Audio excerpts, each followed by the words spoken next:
All right, everyone. This is a third video we're putting together, and what this video is it's really the entire presentation that we gave here at the parish. I know not everybody can make it out here for that. Some of you are still away, enjoying that warm weather down in Florida. There is about 6 inches of snow on the ground, so enjoy it while you're there. It's great. But no, this is just so that really the difference of this video is being able to go a little bit more deeper into the project, why we're doing it, and kind of some of the numbers behind it.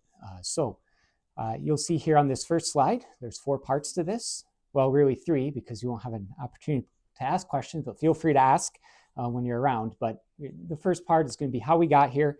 We're going to look at the buildings themselves, kind of explain the difference they're going to make, but then also the path forward and how we're actually going to get there to accomplish it on the financial side of things. So you'll see here on this slide, this project didn't come out of the blue. This has been something that has been talked about at the parish for some time. You may or may not be aware of that, but we've known for quite some time that we needed to expand. You see here 2 quotes from the parish back 2004. That's 20 years ago. This was part of the Together in Faith program that was done in the diocese, and every parish had to submit a report. What our parish submitted, Father Jerry's time at this point, was that our biggest limitation, the biggest thing holding us back, was that we were out of space. Now, at that time, we still had parish debt from the church, and it couldn't be addressed. But here we have, we're continuing to grow by leaps and bounds. You see, he wrote, the increasingly large numbers are going to require more classrooms, more personnel, and perhaps even a building addition. Even more recently, the last parish visitation, when the regional bishop comes out and they meet with the staff, the finance council, parish council, the report that Bishop Burns put together, this is 12 years ago, was that he had met with all these councils and made it clear to them that they understand that they need to address these issues. So that's where this is coming from. Now, where we are here on this next slide, this is kind of currently an issue, but this isn't going to change. So just to put things in context, everything you see here at the parish was built 30 years ago. It was designed for 1994. Now, of course, they anticipated growth in the future. It's not like we're stuck in 94 as far as our facilities. You see that with the church. We do have plenty of room. But our classroom space, we're trying to run a program out of 6 classrooms. And so you see, these are just some of the simple statistics that but these are the numbers behind it, that in these last 20 years, we've grown by 85%, from 1,400 families to 2,600 at this point. That is reflected in the area around us. The biggest chunk of our parishioners come from Macomb Township. In that time period, you see 82% is this 20-year period, but since 1994, Macomb Township has doubled in population. Shelby Township, Washington Township, and that's where it kind of gets a little nerve-wracking, because Washington Township just this summer put out their master plan, and they're anticipating just in the next 5 years, 10,000 people moving in there. That's on top of just a half mile down the road where you have 1,200 units, 1,200 homes being built on the corner of 25 and Shaner. And when you look at Washington Township's master plan, where they're going to zone all of that for residential, all that low density residential is going to be put in right along Shaner Road, just north of us. And so we already have this issue, and we know it's going to continue. You see there the second part of this slide. I think this is helpful to see. This is our weekly facility use. This is what we see here from groups that meet every day or every week, and what the calendar looks like. So you see there in the black areas, those are times when the demand exceeds our space. What that means is there are groups or students not meeting here that we've had to turn away at those time periods, in the afternoons and in the evenings, on Monday, Tuesday, on Thursday night, Sunday morning. Last semester, meaning September, October, November, there's 3 Bible studies. We said, you can't meet here. We don't have room. Now, at the same time, that's just our weekly use. Whenever there's another event, something unusual, something big that happens, that means if it's scheduled at those times, we're bumping currently meeting groups off the campus. So October, we had 2 confirmations, which meant we had 2 confirmation retreats. We had election day. We had a number of other things that bumps these other groups out because we're already over capacity. So that just gives you a little bit of a picture. And sometimes it helps understand the size of our programs here. We have over 700 kids in our religious ed program. We had 120 baptisms last year. We had 97 confirmations. To put those numbers in context, the family of parishes next door to us, which is St. Isidore, St. Therese, St. Francis, and St. Max, those numbers, 120 baptisms, 97 confirmations, those are the same numbers they have between all three of them together. So we're trying to accomplish the work of three parishes here at one parish. And you think about their facilities and what they have. If you visited, any one of them have adequate facilities compared to us, and yet they're doing it across three parishes. So I think that helps understand the size of our programs here. And again, when you start to look at the growth to come, it's only going to get more interesting from that point of view.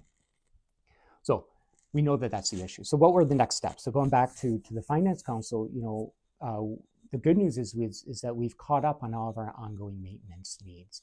And so again, these buildings were built 30 years ago. That means that's about time when the roof needs to be replaced, when the HVAC system needed to be replaced. Those were significant investments. And so we took care of all of that in the last 2 years. So we're caught up. And we now have this window of opportunity where we're not going to have a major capital expenditure that we have to make for the next 5 years or so. We know that that's going to come again. But the point is, we have this window of opportunity where we are in the best position to address this. And so, meeting with the Finance Council last November, a year and some months ago, that point was brought up. And so from there, what we did, this slide shows you what the next steps were. Then went to all of the different leaders who run ministries here in the parish. There's about 30 to 40 surveys that went out. And what those surveys were trying to ascertain is, okay, what are the needs? What are your limitations? What are your frustrations? What happens if you grow? What would you have to do? And to try to get a read on the situation. Is this really, where are we? And the feedback from that, we gathered all that information, that on the ground knowledge, and then we formed a building committee. And that building committee met. They formulated a plan to kind of try to encompass all of these different thoughts. And from there, we went to the diocese to receive permission to move ahead with exploring this further. And that's where those surveys then went out afterwards to every household. Every household received it in the mail. We had the IMPU surveys as well, trying to collect as much information as we can about this decision. And from there, the decision was then made to, in fact, go ahead with this campaign. So those were the steps, kind of the big history back 20 years, but then also the more immediate steps that we've taken to get to this. So you see here, there's really 3 parts that this project will accomplish. It's going to increase our facility capacity to meet our present day, but also our future needs. It's also an opportunity to update our spaces and technology. Technology has developed so much in the last 20 years, we kind of haphazardly added things as time goes on. This is an opportunity to get everything in order and really up to speed so that we're able to take advantage of what's working the best right now in churches. And then finally, to position our parish so that we're able to meet the needs of all the stages of a life of a disciple, to be able to do things right that we aren't currently able to do because we're so crammed for space. We can't do some of the things that we know is going to essentially be able to develop Christians for the next generation. You don't become a Christian overnight. You're baptized, but then you're constantly growing into it. And so it can't just be about the religious ed program. We really have to be able to offer Bible studies, to offer programming, to offer all those things so that people can grow to the point where they're witnessing and passing on the faith to the next generation. We know that that's what we have to do in the world today. It's a very different world than 40 years ago when, as long as you meant well and tried to practice the faith, it's hard today. And so we just have to dig deeper in our efforts to pass on the faith. This building project is going to allow us to do that. So now we're getting to the interesting parts, which is the buildings themselves. So you see this first slide, it's an overview of the traffic patterns that we're going to use, but it's also an opportunity to kind of see the complete layout. So you see to the right is where Shaner Road would be. To your left is the parking lot. You see there underneath the current drive, that's where the formation building is going to go. It's going to be at the site of the old rectory that's there on the corner. And then you see there to the left corner of the building, the left south corner, that's where that chapel will go. But this slide is about the drive. So you see there we have permission from the county to put in a one-way drive-in. That's what they've allowed us to do. And so we're going to take advantage of that and put that in there. There'll be a drop-off there at the midpoint, so there'll be a new entrance into the church for people who do come there. And then what we'll also be able to do, you'll see if you look carefully at that southern drive, the current driveway, once the old rectory is down, we don't need that access to the garage anymore. And so we'll be able to widen that lane a little bit. So we'll have 3 lanes, and at the left-hand side of that parking, or that pond there, you'll see we're going to expand that dark black area. We're going to expand and soften that corner a bit too. That's going to allow us to get 3 lanes all the way down. And so we'll be able to have 2 lanes going up, stacked up. It'll increase the traffic flow there at the light. So on the way in, people won't be competing as much at that traffic light because the southbound traffic is going to turn in that north new drive, while the northbound traffic will just turn on the light like usual. But then the other thing we'll be able to do is to then stack up the lanes going out. So that's how we're going to, it won't solve, there's still going to be a wait, but it will alleviate our traffic issues. Now this next slide, you see the new build. This is really the cornerstone of the project. It's what costs the most. That's why we're doing a capital campaign. This is going to be a new build. The reason, we'll be tearing down that old rectory. That's an old house, essentially, that's been retrofitted as classrooms. It's been kind of tolerable, but it's not big enough, and it's also wasn't designed that way. So we have an opportunity to build something that's actually going to be properly used for what we were using it for. This building will be 17,000 square feet, so that's 4 times the size of the current Vianney house there. And on this next slide, you'll see this is the top floor will be pretty functional, used for meeting rooms, both for religious ed and other groups that are going to be meeting. So there'll be 6 classrooms on the top. The basement will be pretty utilitarian. There'll be, kind of a very, again, functional space that we can use in different ways. We'll have those retractable walls. And so we can open up or close it as much as we need, depending on the size of the group that's using that space. Part of building that basement is we want to be careful not to underbuild, right? And so making sure that we have flexible space in the basement so that if we do ever need those additional classrooms, they're right there and they're ready to go. It would be much more expensive to build a new building in 10 years. So we're going to make sure that we accommodate everything there. And then the middle floor here. The middle floor is really where it's going to allow us to do new things. So you'll see there on the south end, on the bottom of your screen, there's a bigger room there. That'll be kind of like a college-style classroom, essentially. So a presentation or a lecture room.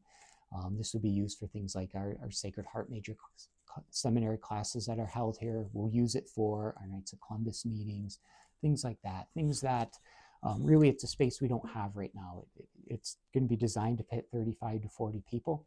Right now, our classrooms, they fit 14 people, and when you move the dividing wall, they can fit 28. And then the next size room we have is 200 people. We don't have like in-between spaces that can fit a group of 40. And so both the basement and this will be used for that. There'll be 2, you'll see right above that on both sides of that hall, there's 2 counseling rooms. These are rooms that can fit comfortably about 4 people. So these will be used for all kinds of things, whether it's a Stevens ministry meeting, our marriage prep meetings, our engaged couples meet with the mentor couples. They'll be able to use these spaces now rather than just meeting someone randomly in your home, right? It'll be a good place. Those are spaces that we really do need. And then on the left-hand side of the screen, you'll see 3 rooms in a row. And I call these like the wine and cheese Bible study rooms. So these are going to be much more of a home feel, much more comfortable, not as institutional, with the idea is you can host a group of 5 couples here to do a more comfortable Bible study. And what those rooms are also do is they'll open up into each other. So there'll be a nice door there that can open up depending on the size of the group that's needed. That top room there will be used primarily for our young adults, our youth group, kind of a classy rec room, I guess I would describe it. So just some place where you can have some kind of, not just hospitality, but also some recreation there for our young people. In this next slide, you see some of our, these are some of the interiors you'll see. So a typical classroom, typical meeting room, the lecture hall there. And so again, these are really going to help us to be able to run the kind of programs we can't right now because we don't have these kind of spaces. You see here on the next slide, the depiction of those Bible study rooms with the different groups that can meet in there. So again, it's meant to be very comfortable and hospitable. So that's the Formation Center. This next slide is the social hall. So this is mostly an upgrade, kind of bring things up to speed, modernize it a bit. Some of this is stuff we have to do. We'd be doing it anyways, to be honest. Like our audio system has failed. It's kind of duct taped together with different old used parts in there. If you've been to presentations there, you've seen this firsthand. And the same thing with the projector. It's functional. We'll repurpose it in the new building, but at the same time, it's not quite the quality that projectors can be today. So we'll update that. A big thing will be updating the lighting. I know that's a big frustration for people. We're going to do our best to address some of the acoustics in there as well. It's very echoey if you're having a group meeting in there, so we're going to work on all that.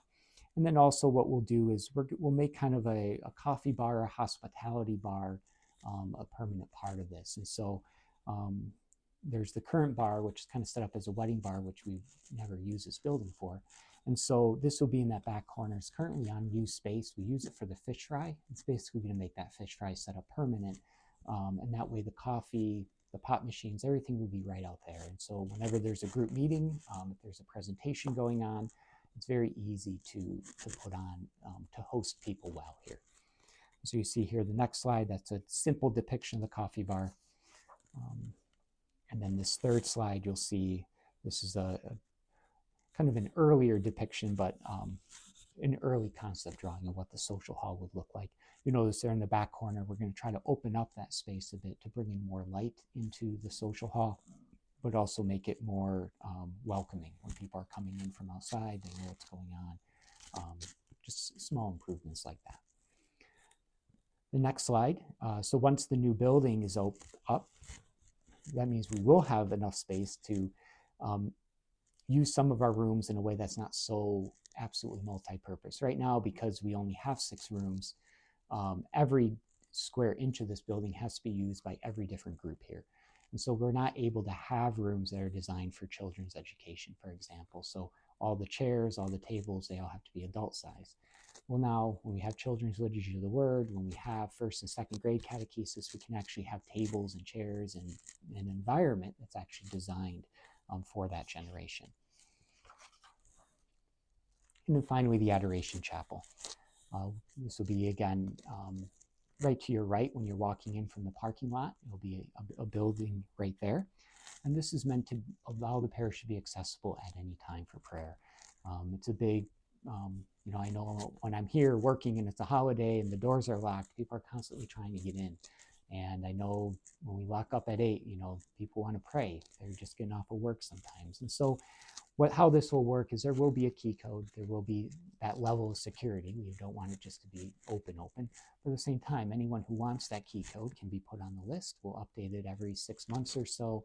But that way, from 8 to 8, let's say, that building will be open. But then once the office is closed, people will still be able to get in and to pray there. So those are the buildings. How we're going to get there. So when we did the feasibility study, how that study came back was that it's reasonable for a parish like us, based on what everybody has said. They would anticipate that we'd be able to raise $4 million. So that'd be something reasonable target. How this will work is we are able to apply for a loan from the diocese as long as we have the pledges behind that loan.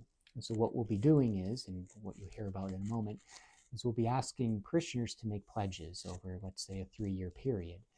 And those pledges we can then use to go to the diocese and to show them that we have it documented, that we have the financial support behind it. People are committed to making this happen. And when the diocese has that reassurance, then they're willing to give a loan out. So what we have currently in the bank is $1.5 million. The Finance Council is comfortable with spending $1 million of that. We do need to keep some in reserve for different needs that we have here, but they're comfortable with $1 million. The rough order of magnitude for this project is $6 million, so $1 million brings us down to $5 million to accomplish everything. So we have two paths. One path, let's say we are able to raise the $4 million that we anticipate we should be able to do reasonably. What we would have to do then is to phase the project. And so we would first, as you see here on this timeline, this summer we would undertake the traffic improvements, and we would also make the upgrades to the social hall. We already have that money in savings. We know we're able to do that. As long as we can get to about 4.2 million, then we would be able to start the formation center as well this summer. And then the way that we would get to the Adoration Chapel would be from our excess operating receipts over the next 3 years. We know what our numbers are. Conservatively, we're able to save about $200,000 a year. And so after 3 years, we would have enough in savings again to finance that part of the project. And so that would be pushed out about 3 years. If we don't get to 4.2, if we get to $4 million, then we'd push the formation center back a year. And the same thing, we use that $200,000 in savings and start it next summer. The ideal timeline and what we really want to do, and in so many ways, we need to work hard at this. The ideal timeline is to raise $5 million, which allows us to start everything this summer, as long as the permits come through in a timely fashion. The reason why we want to do that is because, as you all know, with the cost increases, with everything, we know that this project is going to be significantly more if we space it out over time. I mean, easily, this project, if you stretch it out over 3-4 years, you're probably talking about $1 million in excess cost, depending on how you divide it up. And so we don't want to be doing that. If it's at all possible, we're trying to get to that $5 million. So we have the call to action. You know, we do need widespread participation in this. And it is a big parish, and you know, everyone is in a different state financially at this point, but people have means, some people have less, but the best we can do, the more people we can get involved and on board with this, the better off. I mean, the more likely we're going to be able to get there. That's a huge thing. As you know, I mean, many of you have been parishioners for some time here, 10, 20, 30 years. You know the difference this parish has already made.